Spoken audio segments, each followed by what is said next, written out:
Boa noite, povo.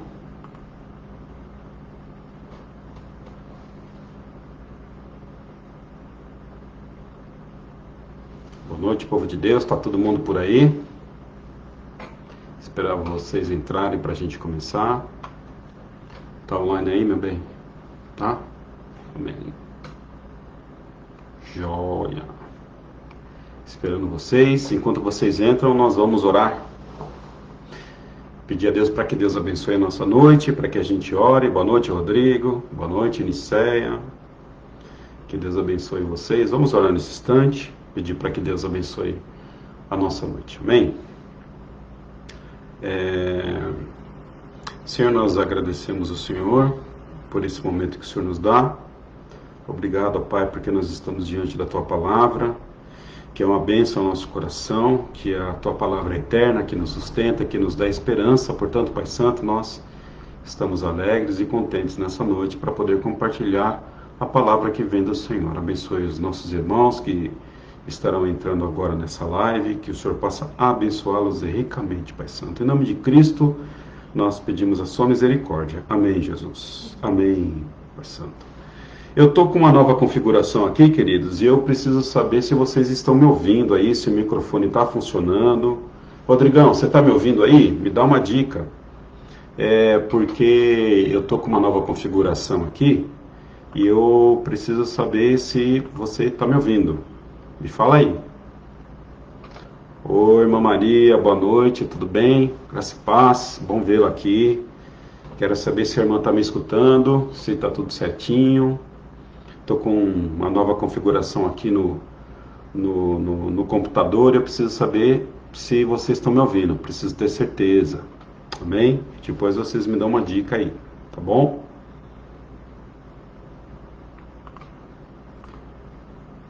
Tudo bem, Rodrigo? Amém. Louvado seja Deus.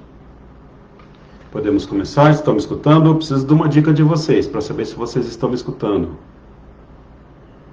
Vou aguardar um pouquinho aqui o pessoal chegar e aí vocês vão falando comigo. Enquanto isso eu vou escrever uma mensagem aqui.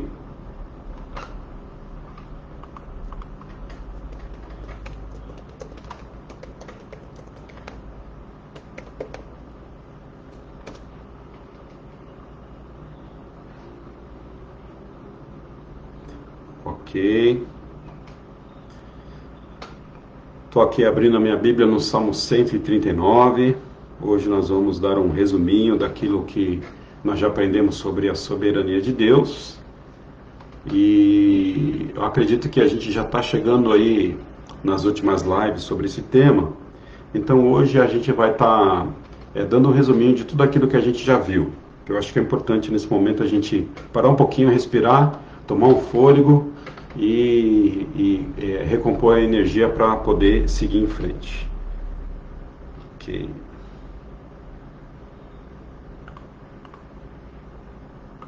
Bom, eu estou partindo da ideia de que vocês estão me ouvindo, tá bom? Caso vocês não estejam me ouvindo aí, vocês me avisem que eu dou uma paradinha aqui para dar uma nova configuração, tá bom? Caso vocês não estejam me ouvindo, mas eu vou seguir aqui com o nosso trabalho, ok?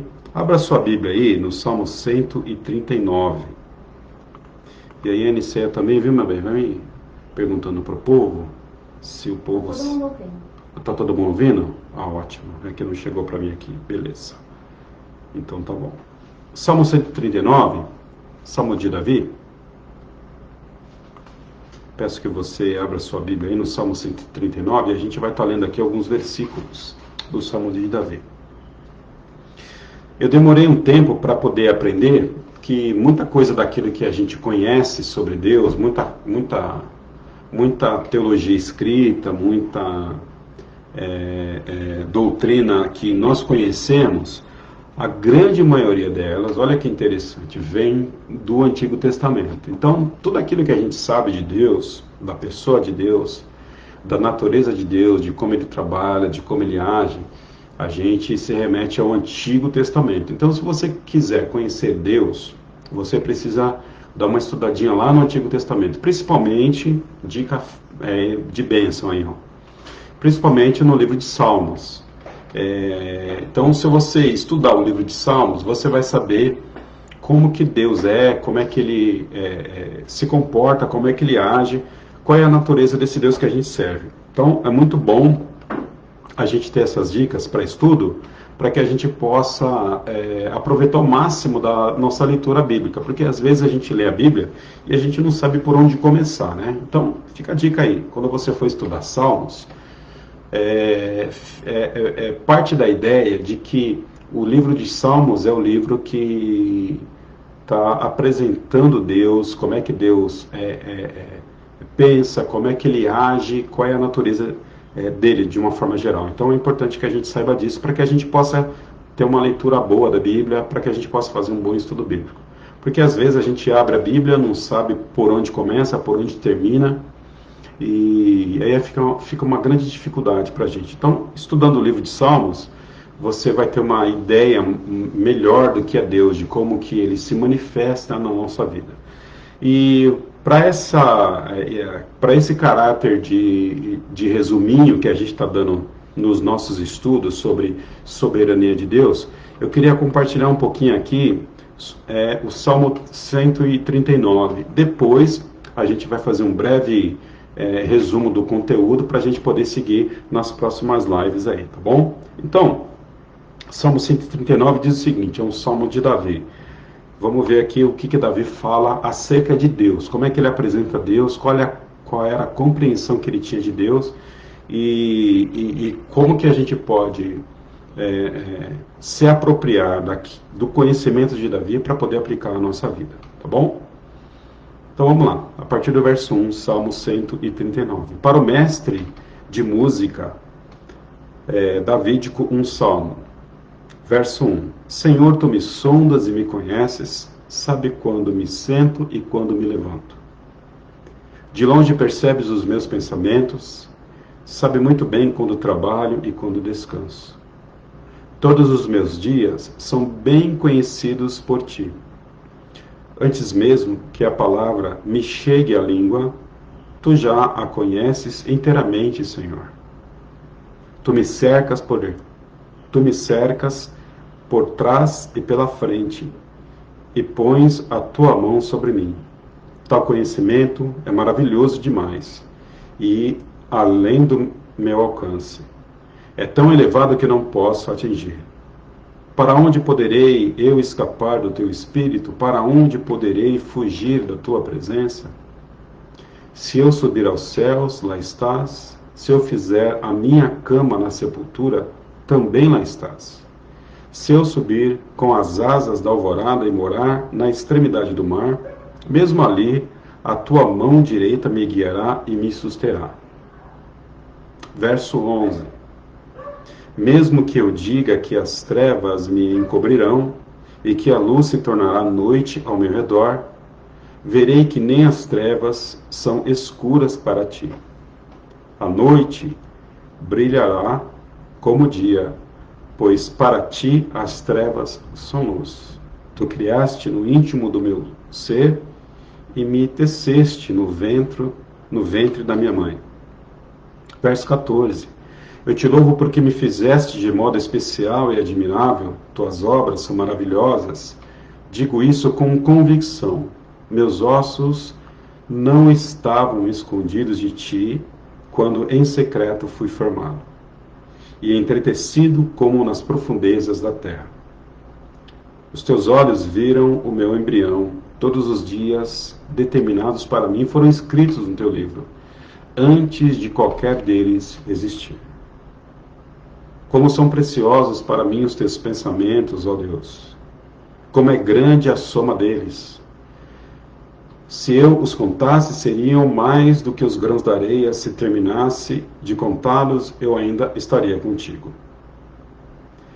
Quem dera matasse os ímpios, ó Deus, afaste-se de mim os assassinos, porque falam de ti com maldade, e em vão rebelam-se contra ti.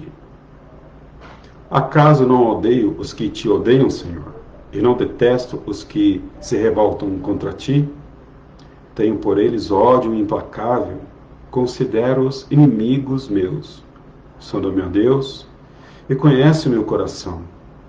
Prova-me e conhece as minhas inquietações. Vê se em minha conduta algo te ofende e dirige-me pelo meu caminho, e dirige-me pelo caminho eterno.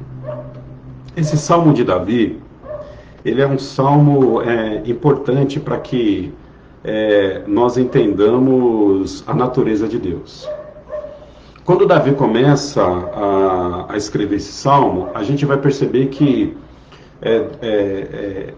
o Espírito Santo de Deus inspirou o coração de Davi para que ele falasse sobre 3 coisas importantes nesse salmo 139. Uma delas é que Deus ele é onisciente, outra delas é que Deus é onipotente, outra delas é que Deus ele é onipresente, ele está em todos os lugares. Deus, a presença do Senhor, ela está em todos os lugares na sua natureza. Deus conhece todas as coisas e Deus pode todas as coisas. É o que o Salmo 139 de Davi está dizendo para a gente.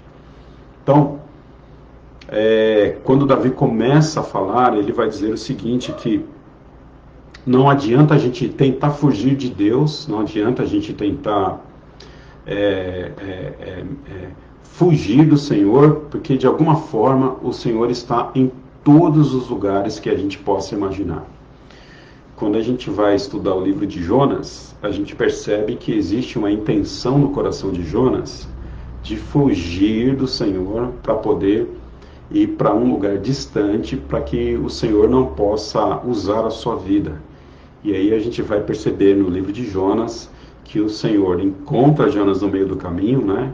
E aí Deus, ele de fato estabelece o seu plano sobre a vida de Jonas. Então, a gente pode perceber que a teologia no Antigo Testamento, ela vai mostrar para a gente de que Deus é aquele Deus que está em todos os lugares, né? Então, a presença do Senhor, ela manifesta em todos os lugares. Então, não existe lugar que Deus não possa estar presente.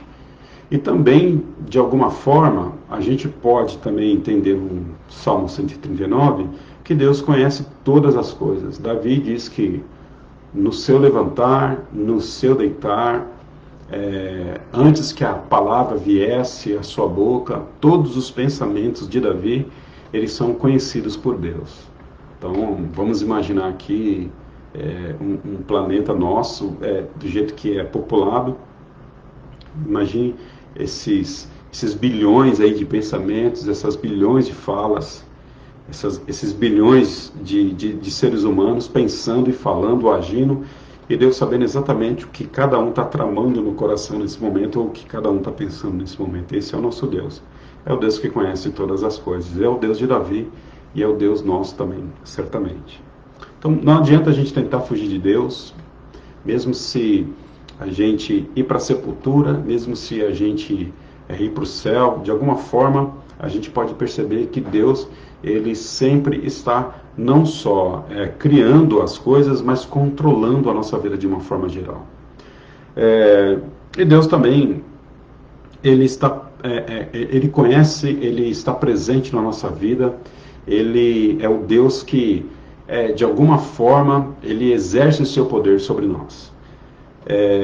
O que a gente precisa ter em mente e de forma bem clara no nosso coração é que há uma necessidade urgente em nós, na Igreja de Cristo, nos seus filhos, nos seus eleitos, no povo pelo qual Ele escolheu. Há uma necessidade urgente de que nós voltemos à Escritura para poder compreender a natureza do Senhor. É muito triste hoje nós vemos que nós associamos Deus, ou a presença dele, ou a manifestação do seu poder, a partir das emoções dentro de um culto, a partir de alguma possível bênção material que nós recebemos do Senhor. Muitas pessoas associam a presença de Deus a um carro novo que compra, uma casa nova, enfim, não que isso não seja justo, não que isso não seja uma bênção de Deus, mas o Deus da Bíblia, ele vai além dessas coisas. O Deus da Bíblia é aquele Deus que se manifesta diretamente na vida do homem, é o Deus que se manifesta diretamente no caráter do homem. Então, melhor do que ganhar uma casa, uma casa própria, melhor do que ganhar uma saúde plena, melhor do que ganhar um carro, um 0 km, melhor do que isso é nós conseguirmos nós conquistarmos em Deus uma nova natureza em Cristo. Então não basta a gente ter tudo do ponto de vista material no nosso entorno, se nós não temos a presença de Deus e a bênção de Deus sobre a nossa vida. E essa perspectiva a gente precisa mudar na igreja de hoje, na igreja brasileira principalmente, que é uma igreja muito voltada para bênçãos, para prosperidade, enfim. Há uma disputa muito grande, né? Do ponto de vista de igrejas que não têm assim a verdadeira realidade da natureza dela. Há uma disputa muito grande em uma igreja tentar competir com outra por conta do seu templo, por conta do seu louvor, por conta da sua excelente pregação. Nós, na verdade, precisamos buscar Deus não para que a gente possa receber dele alguma coisa do ponto de vista material, mas também que nós possamos mudar o nosso caráter com relação ao conhecimento desse Deus. Então, é importante para que a gente faça uma boa teologia, para que a gente tenha uma convicção mais perto da realidade daquilo que Deus se apresenta sobre nós. É importante que a gente conheça a Bíblia, é importante que nós conheçamos as Escrituras. Por isso que eu estou trazendo aqui para o nosso início dessa reflexão da noite, o Salmo 139. Se nós não conhecermos Deus a partir da Bíblia, a gente realmente perde a referência. Então, um bom ponto de partida para você conhecer o Deus que você segue, para você conhecer o Deus que você ama, o Deus que você professa louvor, um bom ponto de partida é você começar a estudar o livro dos Salmos. O livro dos Salmos, necessariamente, é um grande compêndio para você poder entender a natureza de Deus. Quer conhecer um pouquinho de Deus? Então, se debruce no livro de Salmos, ok? Então, tem bastante conteúdo lá para você poder aprender e beber do Senhor. Uma coisa é nós acharmos quem é Deus, uma coisa é nós acharmos o que Deus pode fazer, uma coisa é nós colocarmos uma expectativa nesse Deus que a gente constrói. Outra coisa é o Deus da Bíblia. Outra coisa é o que a Bíblia fala sobre Deus. Quem é Deus? E dentro disso tudo, causa muita estranheza hoje nós falarmos que a pandemia, que o Covid-19 é um agente divino, é um agente do Senhor. E por que causa muito espanto isso? Porque por falta de conhecimento bíblico, por falta de nós entendermos que Deus é soberano, que Ele está sobre todas as coisas e que Ele controla todas as coisas. Então, todas as coisas estão debaixo do gerenciamento do Senhor. A própria morte, a morte que nós podemos contemplar lá a partir de Gênesis capítulo 3, a instituição da morte, a declaração da morte, ela vem por parte do Senhor. Então o homem não morre como uma consequência das suas próprias ações. O homem morre como uma ação direta de Deus por conta das consequências do pecado que esse homem trouxe sobre si. Então, entender a natureza de Deus é um ponto fundamental para que a gente possa ter uma vida cristã boa e com qualidade, para que a gente possa fazer uma boa teologia. Por isso que a gente está estudando sobre a soberania de Deus. Eu acredito que muita coisa que a gente falou durante essa nossa caminhada, apesar de curta, pode ter soado muita estranheza aos nossos ouvidos, aos nossos corações, mas a gente precisa se debruçar na palavra de Deus para que todas essas estranhezas elas possam ser dissipadas. Porque uma coisa, queridos, é o que nós acreditamos ser Deus, o que nós acreditamos ser a vida. Outra coisa é o que a palavra de Deus diz sobre Ele mesmo e sobre a vida que a gente vive. Ok?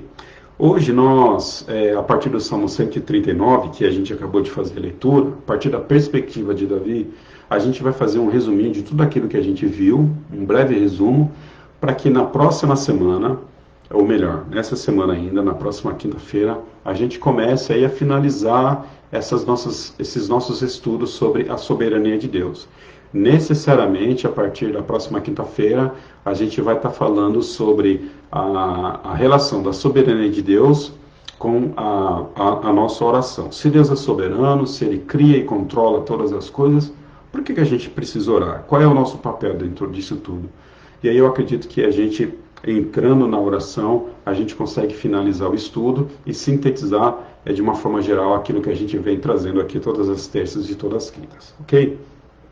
Então, fica aí no seu coração com a perspectiva de Davi acerca de quem é Deus. O motivo de nós estudarmos sobre soberania de Deus, ou a gente está passando por esse tema, precisamos lembrar que não é nenhum capricho, não é por conta de nenhuma vontade minha, pessoal, é porque, conforme a W. Pink, nós entendemos que há uma negligência muito grande sobre essa doutrina. O humanismo toma conta do mundo, o humanismo toma conta das igrejas, de forma que, se nós não tomarmos cuidado, o humanismo vai dizer o seguinte, que o ser humano, o pobrezinho, pecador, ele está indo para o inferno e Deus, desesperadamente, ele corre atrás desse pecador para poder salvá-lo, porque, coitadinho do pecador. E aí a ideia que o humanismo passa para nós é que o Senhor Jesus Cristo, ele está de joelhos, uma figura, né? Que a gente pode imaginar, o Senhor Jesus Cristo, ele está de joelhos, ao ponto de quase chorar e implorar para que as pessoas o aceitem como seu Salvador. Então, o humanismo apregou o seguinte, que Deus ama tanto as pessoas, ama cada indivíduo, que o Senhor, ele se torna esse servo que de forma humilhante se rasteja aos pés do pecador para que ele possa ser salvo. Isso é uma perspectiva humanista da Bíblia. Deus não é esse Deus que os humanistas pregam. Nós precisamos lembrar o seguinte, que quem deve alguma coisa ao Senhor somos nós, pecadores. Quem vai ao inferno somos nós, pecadores.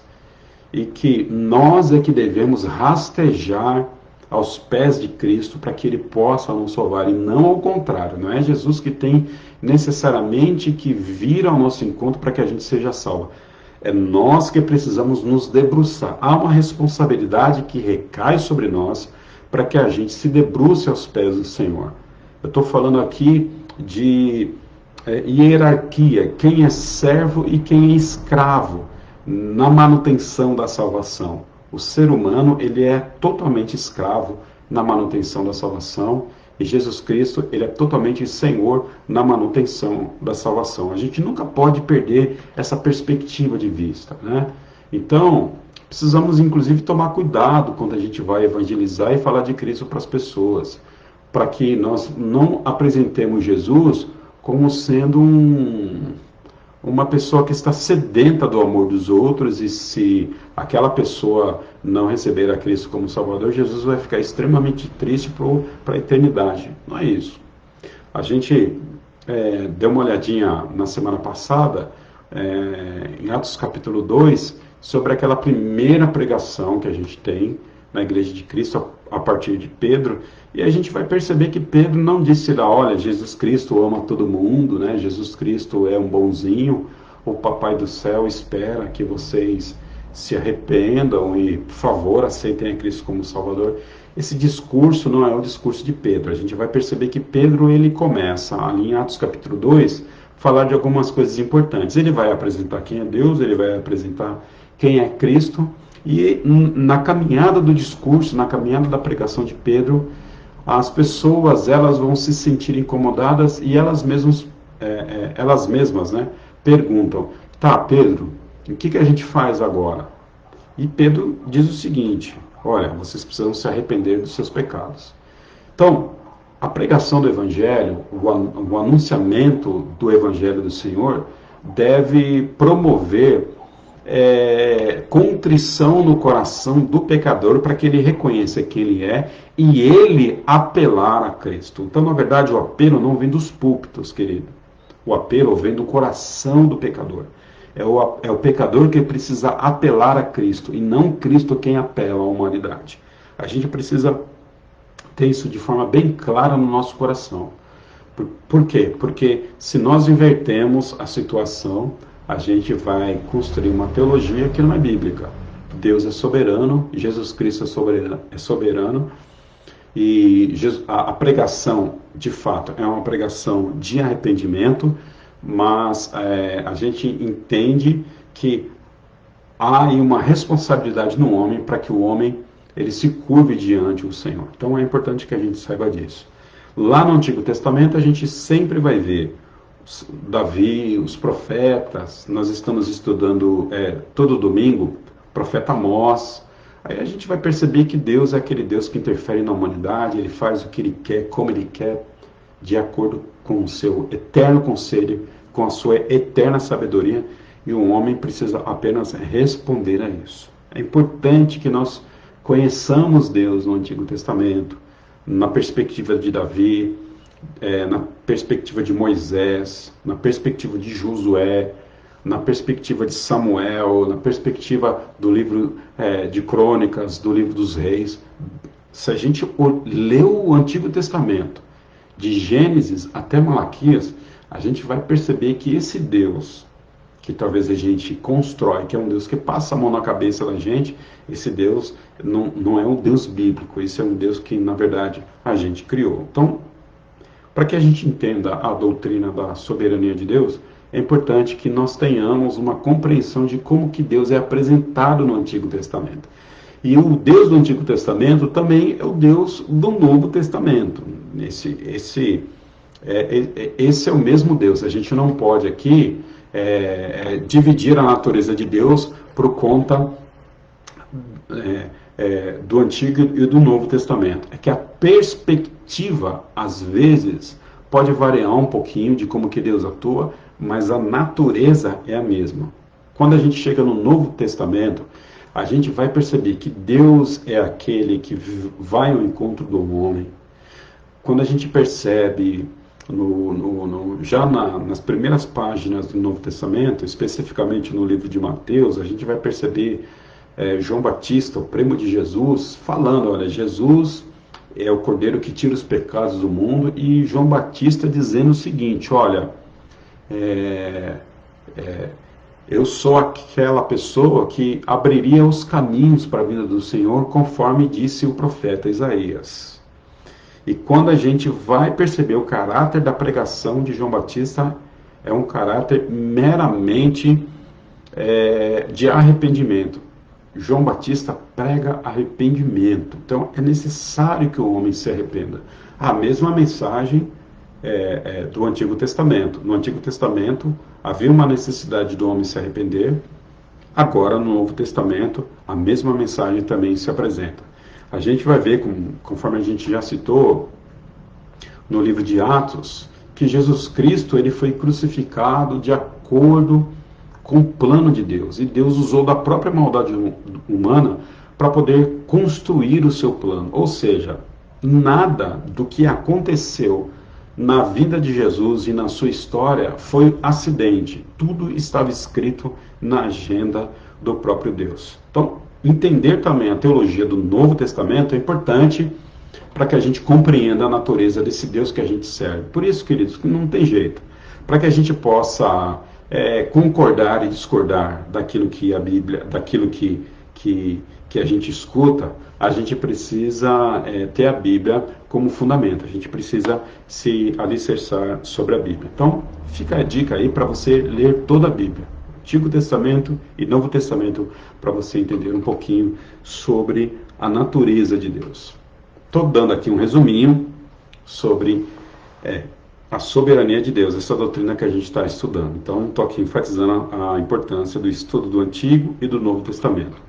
Estudando o Novo Testamento, estudando o Antigo Testamento, agora a gente dá mais um pulinho à frente para tentar entender o que foi a Reforma Protestante, né? Que foi a Reforma. o movimento da Reforma Protestante que aconteceu no século XVI. Do século III até o século XIV, século XV, a gente tem pouco material para que a gente possa identificar ali uma construção mais robusta da teologia, né?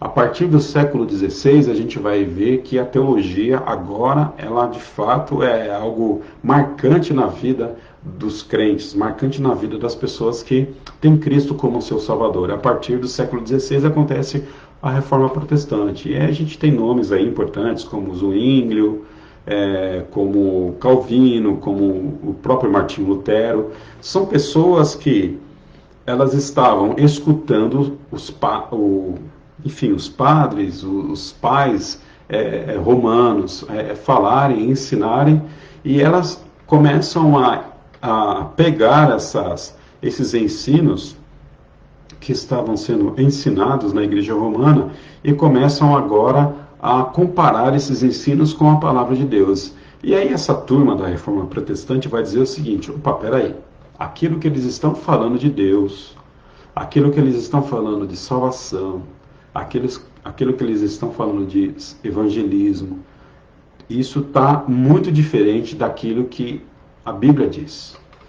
Olha que importância a gente ter a Bíblia como parâmetro para que a gente possa falar sobre Deus. A gente aprende isso com os reformadores, com Lutero, com Calvino, Zwinglio, com os reformadores de uma forma geral. Então, o movimento da Reforma Protestante no século XVI, ele vai ensinar algumas coisas para a gente. Uma delas é que a nossa fé tem que ser baseada nas Sagradas Escrituras, né? Então, um dos pilares da Reforma Protestante é a sola Escritura, ou seja, só as Escrituras. Então, o que as Escrituras Sagradas dizem sobre esse tema? Então, é muito importante que a gente tenha a Reforma Protestante também como uma chave para que a gente possa interpretar as Escrituras. Porque a própria Reforma Protestante diz que as Escrituras, elas ensinam a si mesmo. Então, quando a gente olha hoje o panorama das igrejas evangélicas no Brasil, a gente vai perceber muita coisa, muitas igrejas movidas por N motivos, mas a gente pode talvez contar nos dedos as igrejas que necessariamente são bíblicas e que se rendem à palavra do Senhor. Então, a Reforma Protestante, ela é uma ponte, uma chave hermenêutica para que a gente possa também entender sobre a doutrina de Deus, sobre a sua natureza de uma forma geral. E olha que interessante, é na Reforma Protestante que a doutrina da soberania de Deus, ela vai tomar velocidade. Quando os reformadores vão falar que Deus é soberano e que o homem é responsável, na grande maioria das vezes, eles não vão desenvolver uma doutrina. Na verdade, eles vão apresentar aquilo que já era comumente aceito na época. Então, quando nós pensamos em predestinação, eleição, pecado, natureza caída, todas essas coisas eram de alguma forma naturais para os reformadores. Então, os reformadores certamente eles veriam com estranheza essa série de estudos que nós estamos tratando aqui. Certamente. Os reformadores olhariam as nossas lives de hoje sobre soberania de Deus e eles iriam perguntar o seguinte: mas por que motivo essa turma está estudando sobre isso? Porque isso é muito evidente, porque isso é óbvio nas Escrituras. Não há necessidade latente desse ensino. Tamanho é a disparidade daquilo que os reformadores compreendiam sobre a natureza de Deus e que nós compreendemos hoje. E por que a gente está muito distante dessa teologia do século XVI? Será que nós evoluímos tanto que nós não podemos mais nos apropriarmos dessa teologia do século XVI? Não, na verdade a gente não evoluiu. Do ponto de vista teológico, a gente regrediu muito, na verdade, né? Por quê? a partir do século XVIII, século XIX, século XX, as filosofias humanistas elas vão entrar numa ascensão muito grande, né? Então, por exemplo, a gente vai ver o niilismo de Nietzsche, né? Uma filosofia que Nietzsche difundiu bastante, mostrando de que cada um pensa da forma que quer, que não existe nenhum valor absoluto. Esse negócio de Deus é uma construção abstrata que os homens fazem, e eles fazem isso porque são fracos. Para o Nietzsche, olha só o que Nietzsche vai dizer na sua filosofia. Para o Nietzsche, verdade absoluta é coisa de fraco. Para o Nietzsche, família é coisa de fraco. Para o Nietzsche, valores sociais são coisas de fracos. Para o Nietzsche, o Cristo era fraco, né? Uma velha e conhecida frase de Nietzsche, né? Que Deus estava morto, e nessa expressão, olha que interessante, Nietzsche não está nem um pouco preocupado, essa expressão Deus está morto é uma expressão de Nietzsche. Nessa expressão, Nietzsche não está nem um pouco preocupado em ofender a minha fé e nem a sua, que acredita em Deus. De tão indiferente que ele estava a essas questões religiosas. Quando Nietzsche vai dizer que Deus está morto, ele está dizendo o seguinte: olha, vocês construíram um Deus, vocês construíram valores familiares, valores éticos, que na prática isso não resulta em nada. Por isso que o Deus que vocês construíram, né, não esse Deus ontológico, mas esses valores divinos que vocês construíram como família, ordem e progresso, tudo isso aí está morto, isso não vale de nada. A partir de Nietzsche, aí a gente entra no mundo contemporâneo que nós estamos hoje, e a gente vai ter aí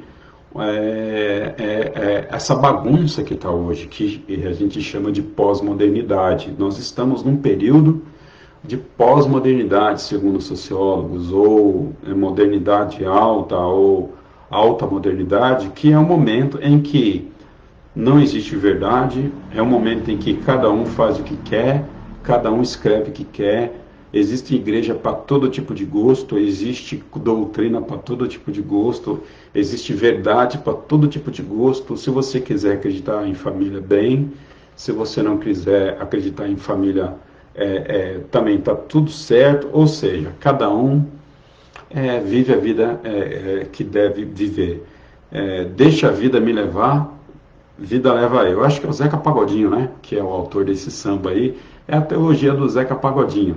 Deixa a vida me levar, vida leva eu. Alguma coisa parecida com isso. Então, para que a gente possa entender realmente quem é Deus e o que Ele faz sobre as nossas vidas, a gente precisa ter uma ideia desse contexto histórico que a gente está passando, como que o Antigo Testamento foi escrito, quais eram as suas mensagens centrais, como que o Novo Testamento foi escrito, quais eram as suas mensagens centrais, quem são os autores do Antigo Testamento, qual a perspectiva que eles tinham de Deus, para que a gente se aproprie disso hoje e fazer uma interpretação correta e uma aplicação para aquilo que nós vivemos hoje, ok?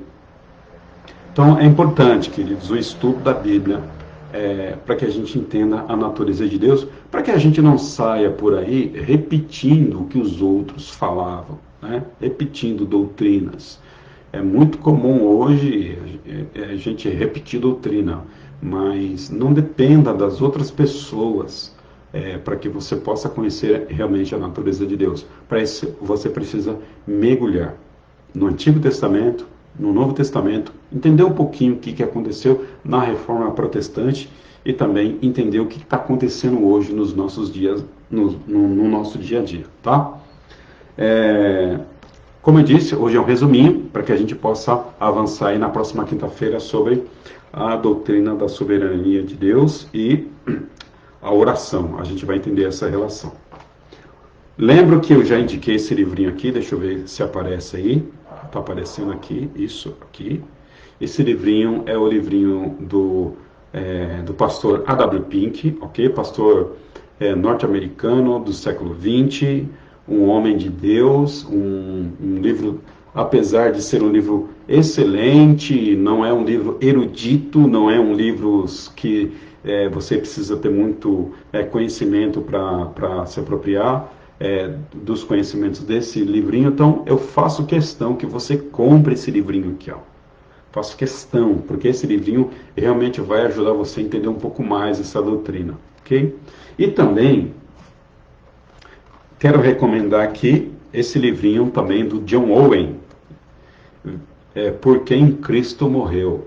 Aqui você também vai ter uma melhor compreensão por quem Cristo morreu. Será que Jesus morreu por todas as pessoas, né? A gente sabe que muitas pessoas não têm a salvação em Cristo e muitas pessoas vão para o inferno. A pergunta é, essas pessoas que vão para o inferno, Jesus morreu por elas? Jesus morreu por todas as pessoas, Deus ama todas as pessoas, né? O amor de Deus é por todas as pessoas. A gente já falou um pouquinho sobre esse assunto polêmico. Esse livrinho aqui eu indico para você, ok? Para que você possa ler, para você também dirimir aí as dúvidas que você tem.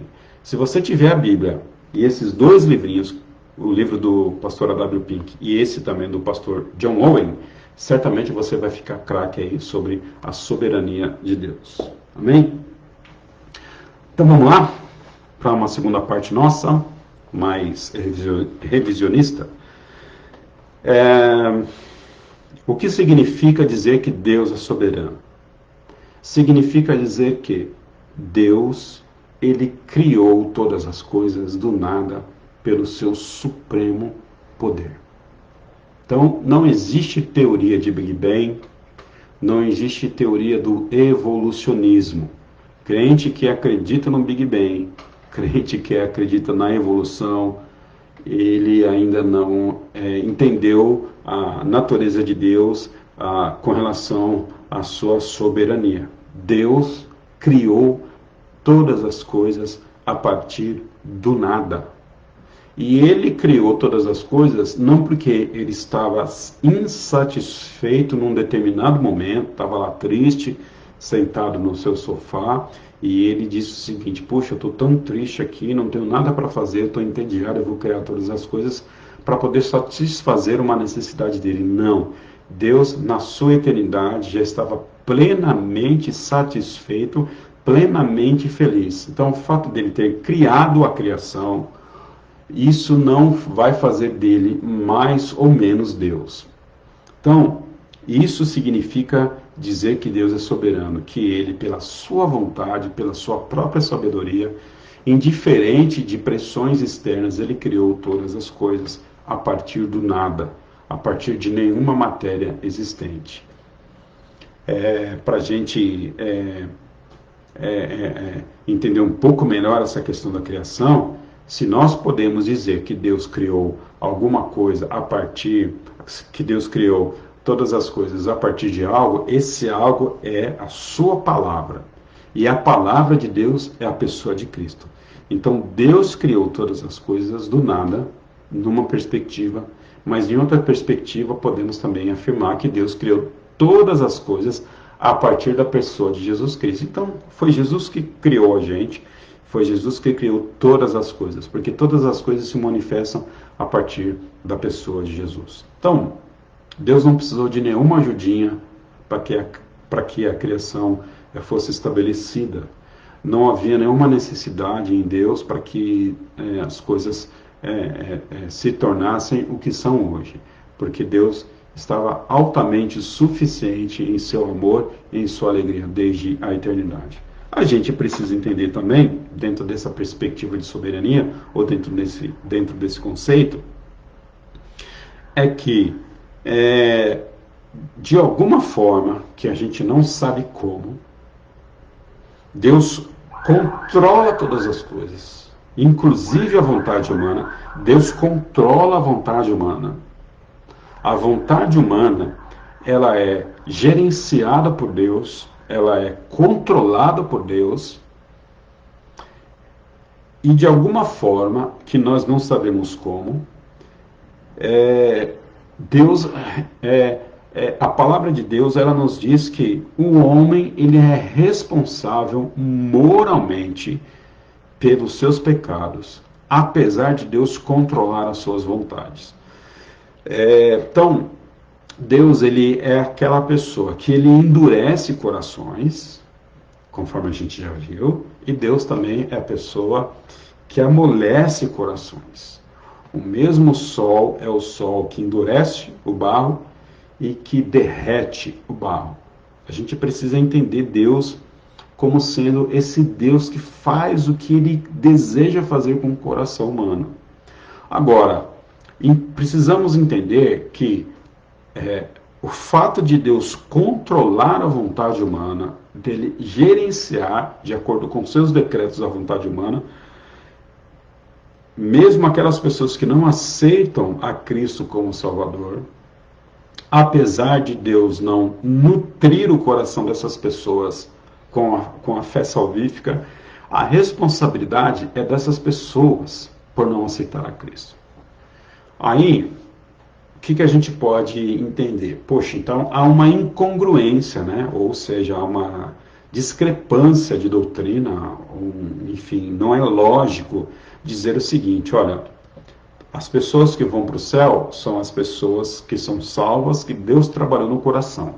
E as pessoas que não vão para o céu são as pessoas não salvas que Deus não trabalhou no coração. Mas sobre essas pessoas que Deus não trabalhou no coração, esse Deus responsabiliza elas. Ora, esse Deus é soberanista, esse não é um Deus incongruente, é um Deus que não faz muito sentido para nós. Então, é possível que seja um Deus incongruente, é possível que é um Deus que não faça sentido sobre as nossas perspectivas humanas. Lembra lá do Nietzsche? Sobre as nossas perspectivas humanas.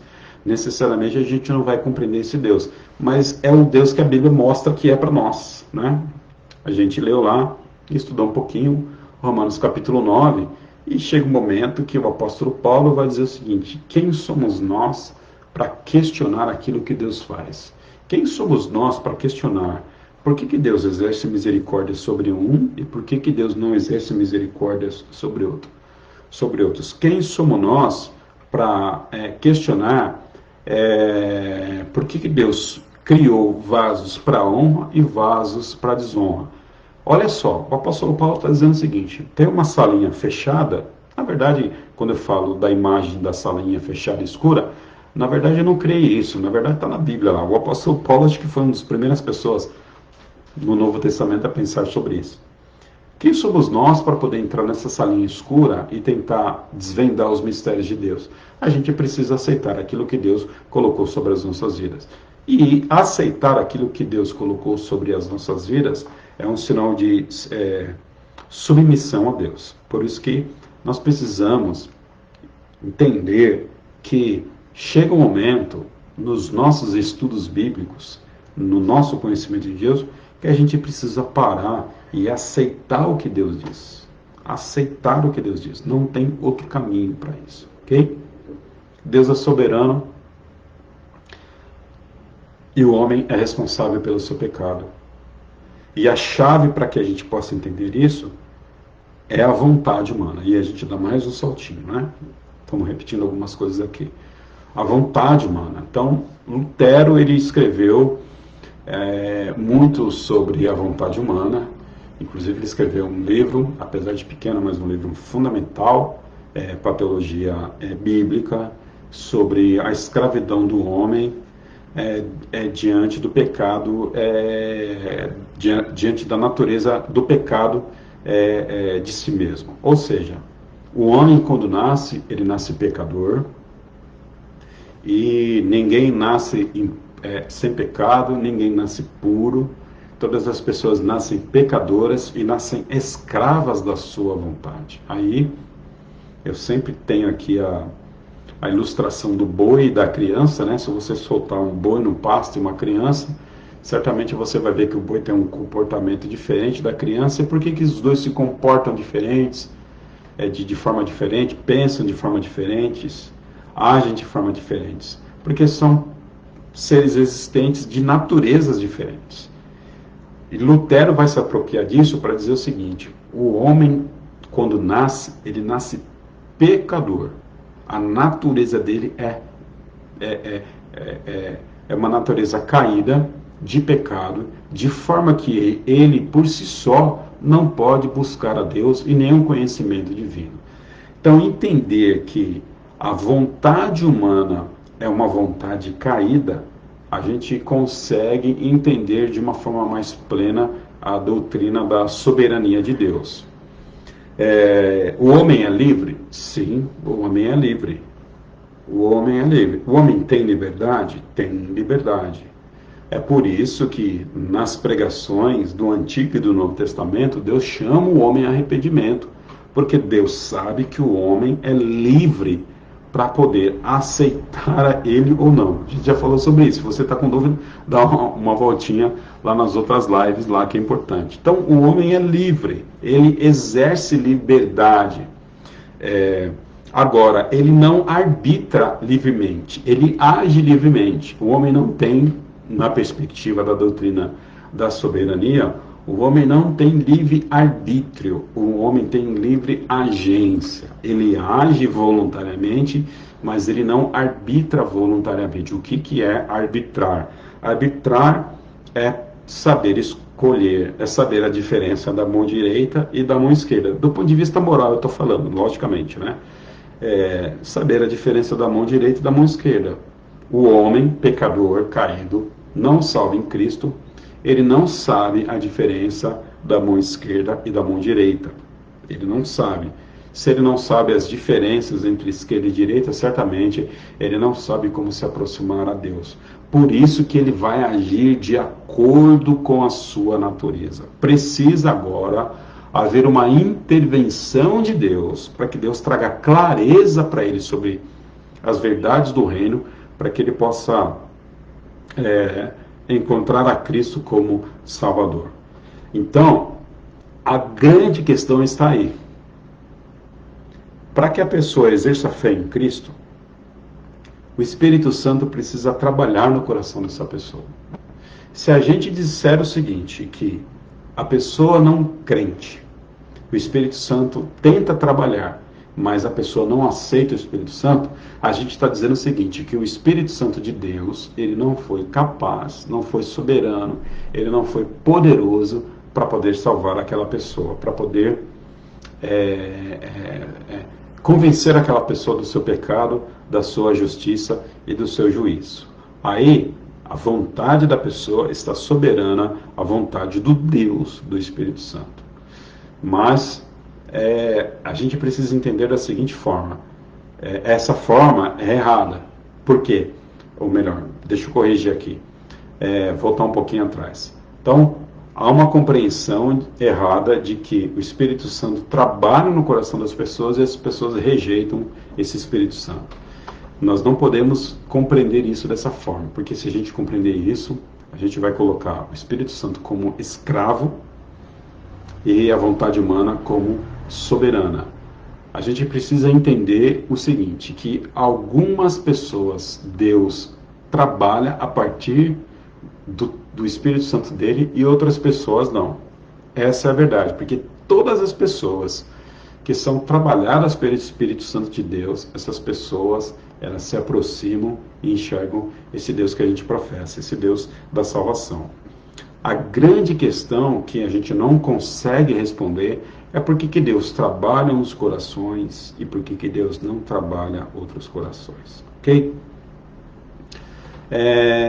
Vontade humana. É importante que a gente tenha isso de forma clara no nosso coração, para que a gente entenda se temos de fato livre-arbítrio ou não, livre-agência ou não.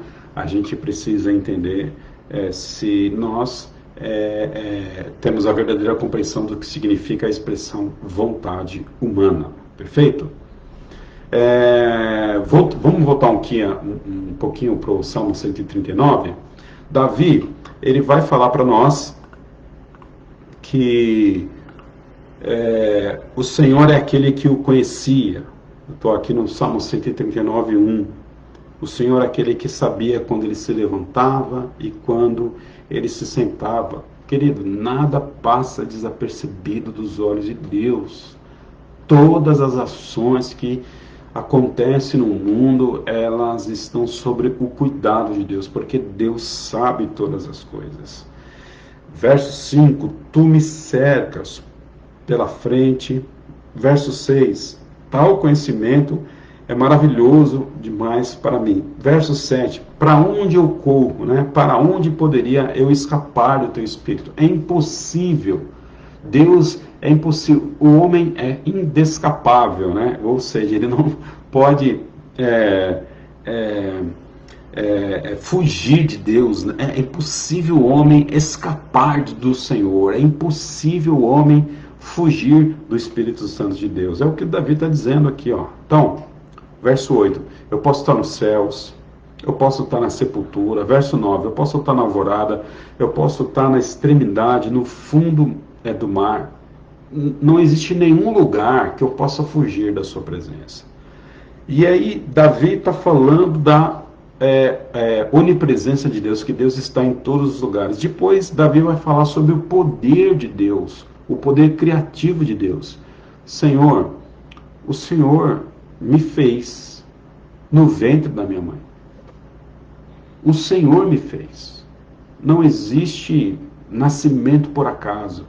Davi está dizendo, o Senhor que me criou, o Senhor que me fez. Não é uma questão de escolha, querido, do papai e da mamãe, a vida, o nascimento. Davi está dizendo, o Senhor me fez. A ação é divina, a ação da criação é uma ação divina. É uma ação divina. O Senhor me fez. E ele vai dizer também que todos os dias dele, eles estão determinados pelo Senhor. Davi está sendo fatalista aqui? Não, a gente já falou sobre fatalismo. Davi está sendo aqui falando sobre a soberania de Deus, dizendo que Deus sabe e que Deus construiu toda a sua história no percurso pelo qual ele deveria traçar. Foi Deus que criou Davi.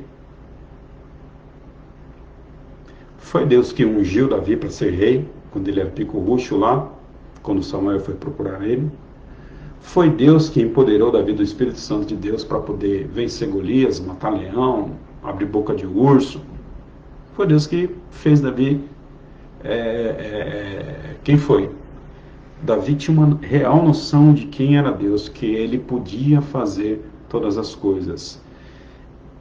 Um Deus que pode todas as coisas, um Deus que sabe todas as coisas e um Deus que está em todo lugar. Esse Deus é o Deus soberano pelo qual nós professamos e cremos. Ok? Semana que vem a gente vai... Eu só dei hoje uma pincelada, uma resumidinha de tudo aquilo que a gente já viu de forma geral. Eu não quero aqui ser muito repetitivo em cima daquilo que eu trouxe, mas hoje é só para que a gente abra aqui um parêntese, para que a gente possa avançar aí agora para soberania de Deus e oração. Se Deus é soberano, se Deus estabeleceu todas as coisas de acordo com o seu decreto, para que eu preciso orar? Se Deus é o Deus se o Covid-19 é uma ação divina, por que eu tenho que orar para Deus tirar esse negócio? Se isso está na agenda e no expediente dele. Essas respostas a gente vai ter a partir do estudo da relação entre a soberania de Deus e a oração. Amém? Que Deus abençoe sua vida. Nós estamos terminando aqui, estamos encerrando a nossa live de hoje. A gente não deve ter pergunta, né, meu bem? Não tem pergunta. Então tá bom. Que Deus abençoe sua vida. Vamos orar para a gente encerrar. Amém? Vamos orar. Deus, nós te agradecemos. Obrigado por tudo que o Senhor tem feito na nossa vida, Pai. Eu te agradeço, a Deus, por tudo que o Senhor tem construído na minha vida durante esse momento, Pai, de dificuldade que nós estamos passando. Bem como, Pai Santo, eu te agradeço também naquilo que o Senhor tem produzido na vida dos nossos irmãos, ó Pai. Nós cremos que o Senhor é Deus, nós cremos que o Senhor sabe, nós cremos que o Senhor pode todas as coisas, nós cremos que o Senhor está em todos os lugares, conforme o Pai Santo, Davi, nos ensina no seu Salmo 139. Obrigado, Deus, por esse momento que nós estamos passando e que é um momento ímpar para a sua igreja. Que o Senhor continue nos abençoando, abençoe a Igreja Batista Central Itaquera. Em nome de Jesus, nós oramos. Amém. Deus abençoe sua vida. Quinta-feira a gente está de volta.